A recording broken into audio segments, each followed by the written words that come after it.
یہ تھی کہ ہم اپنی نبی کی زندگی سے ایک انچ بھی دستبردار ہونے کے لیے تیار نہیں تھے. اور کیا بدقسمتی مسلمان کی کہ اپنی نبی کا نام لیوا بھی ہے لیکن نبی کی زندگی اپنانے میں شرماتا ہے. احساس کمتری کا شکار ہوتا ہے. قومی سطح سے لے کر اپنی اجتماعی زندگی میں بلکہ اب تو اپنی نجی زندگی میں بھی اپنی ترقی کے راستے میں رکاوٹ علیاذ باللہ اپنی نبی کی زندگی کو سمجھتا. تو پستی کا کیا حال ہے؟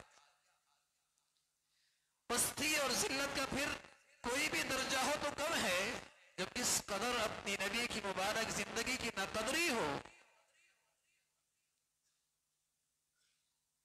وہ دولت تو آج بھی موجود ہے لیکن قدردان کتنے ہیں اس دولت کے؟ یقین جانیے اس دولت کی برکت کیا تھی جس سے آج ہم بالکل ہی محروم ہو چکے. گھر سے لے کر قومی سطح پہ جس سے ہم بالکل ہی محروم ہو چکے. جو اس نعمت کی سب سے بڑا ایک میٹھا پھل تھا اس سے آج ہم محروم ہیں. مدینہ منورہ کچے گھر ہیں, ٹاٹ کا پردہ ہے, کھجور کے تنوں سے بنے چھت ہیں, کچی پتھروں کی دیواریں ہیں, دسترخوان پہ کبھی کھانا اور کبھی فاقہ ہے. لیکن آپ یقین جانیے ان گھروں میں میرے پیاری نبی کی خوبصورت زندگی ہے. گھر کیا جنت ہے کہ بیٹے کے دل میں باپ کی عظمت ہے, باپ کے دل میں بیٹے کے لیے شفقت ہے. یہ نبی کی زندگی کا حسن ہے. یہ اس زندگی کے میٹھے پھل ہیں. بیوی کے پاس, شوہر کے پاس بیوی کو دینے کے لیے کچھ نہیں ہے لیکن شوہر کے بیوی کے دل میں شوہر کا احترام, قدر ہے. اور بیوی کے پاس اپنے حسن نکھارنے کے لیے کچھ نہیں ہے لیکن اس کے شوہر کی آنکھوں میں اس کے لیے وفا اور اس کی قدر موجود ہے. بہن اور بھائی میں تحفے تحائف تو نہیں ہیں لیکن دل کی سچی محبت اخوت اور کا پیار ہے. بلکہ گھر سے باہر نکلیے نا, یہ بلال حبشہ سے ہے اور یہ صہیب روم سے ہیں اور یہ سلیمان فارس سے ہیں اور یہ قریشی ہیں اور یہ بنو امیہ کا ہیں اور یہ مہاجر ہیں اور یہ انصار ہیں. مدینہ کے گلیوں میں یوں لگتے ہیں جیسے سب ایک ماں باپ کی اولاد ہے. یہ میرے پیارے نبی کی خوبصورت زندگی کی برکت ہے. یہ اللہ کے حبیب صلی اللہ علیہ وسلم کی اس خوبصورت نور کا خوبصورت منظر تھا جو وہاں نظر آیا کرتا تھا. یہ نہیں ہو سکتا مسلمان نبی سے محبت کرے اور مسلمان اپنے نبی کی پیروی کرے اور مسلمان سے نفرت کرے. ایسا نہیں ہو سکتا. مسلمان اپنی نبی پر ایمان رکھے اور اپنی نبی کا سچا پیروکار ہو اور مسلمانوں سے نفرت کرے. یہ مسلمانوں کی شان, میرے نبی کی زندگی اس کے سے کوئی تعلق نہیں. رسول اللہ صلی اللہ علیہ وسلم فرمایا کرتے تھے انہیں کہہ دو تمہارا میری امت سے کوئی تعلق نہیں ہے.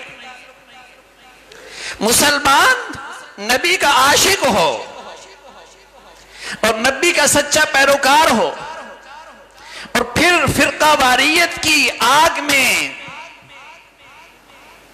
جھلس رہا ہو اور مسلمانوں سے نفرت کر رہا ہو, اس کا مسلمانوں سے کوئی تعلق نہیں ہے. مسلمانوں میں نفرت صرف اس وقت ہوتی ہے جب اس کی زندگی سے نبی کی زندگی نکلتی ہے, خواہشات کے طور طریقے آ جاتے ہیں,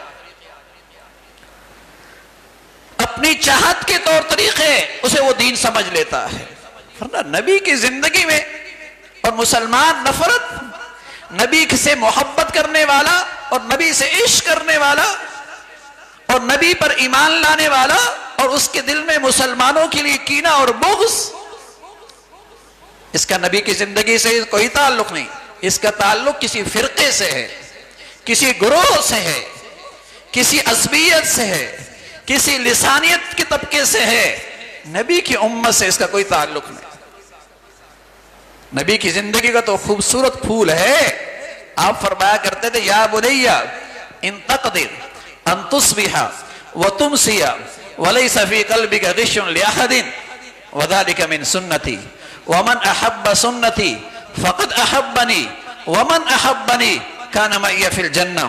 میرے بیٹے اگر تجھ سے ہو سکے تو ایسا کر لے، اس لیے کہ میرا طریقہ تو یہی ہے، ان تقدر ان تصبح وتمسی، اگر تجھ سے یہ ہو سکے تو تیری صبح شام یوں گزرے کہ تیرے دل میں کسی مسلمان کے لیے کھوٹ نہ ہو، کینہ نہ ہو، نفرت نہ ہو، بغض نہ ہو، برائی نہ ہو، تو اس کے لیے برائی نہ چاہتا ہو، ففعل، ایسا کر لے. وَذَلِكَ مِن سُنَّتِي، میرا دین تو یہی ہے، میرا طریقہ تو یہی ہے، میرا خلق تو یہی ہے، میرا راستہ تو یہی ہے. اور رسول اللہ صلی اللہ علیہ وسلم فرمایا کرتے تھے لوگو میری محبت کا معیار بھی سمجھو، مجھ سے عشق کا معیار بھی سمجھو، مجھ پر ایمان کا تقاضا بھی سمجھو. فرمایا وَمَنْ أَحَبَّ سُنَّتِي وَمَنْ أَحَبَّ سُنَّتِي فَقَدْ أَحَبَّنِي، جسے میرے طور طریقے پسند ہیں، جسے میری زندگی پسند ہے، جسے میرے اخلاق پسند ہیں، حقیقت میں اسی کو مجھ سے محبت ہے، اور جس کو مجھ سے محبت ہے جنت میں میرا ساتھی ہے، وہ جنت میں میرا ساتھی ہے. تو میرے عزیزو رسول اللہ صلی اللہ علیہ وسلم کا لایا ہوا مبارک نور، مبارک زندگی ہماری تمام تر نجی، قومی، ملکی مسائل کا حل آج بھی اسی میں ہے. اللہ تعالی ہمیں اس دولت کی قدردانی نصیب فرمائے. وآخر دعوانا ان الحمدللہ رب العالمین.